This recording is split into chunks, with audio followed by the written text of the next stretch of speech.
May Otis Blackburn,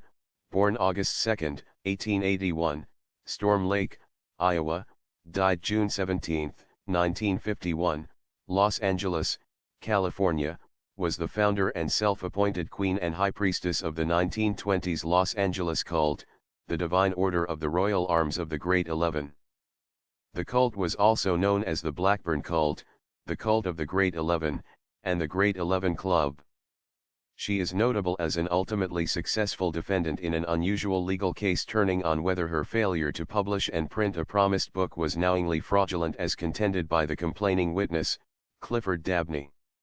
According to the Supreme Court of California, the issue concerning the guilt or innocence of the defendant of the crime of grand larceny in obtaining said sums of money from Dabney, and appellant's defense thereto, turned largely upon the question of good faith and actual belief of the defendant in the truth of the representations made to Dabney, and which induced Dabney to pay over the money.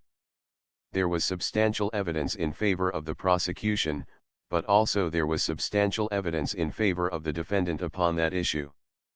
The Supreme Court of California further stated that, criminal statutes which prescribe punishment for false representations primarily were intended to protect persons against those who report falsely with respect to their earthly and material possessions. Any legislative attempt to limit or regulate persons in their claims to the possession of exceptional spiritual power or knowledge would be rejected as a dangerous invasion of the state into the realm of religious freedom and privilege, which, from the beginning of our government, has been guarded by constitutional barriers. The court implied that mentally healthy people are responsible for their decisions to associate themselves with religious orders and chimerical delusions such as the one created by May Otis Blackburn.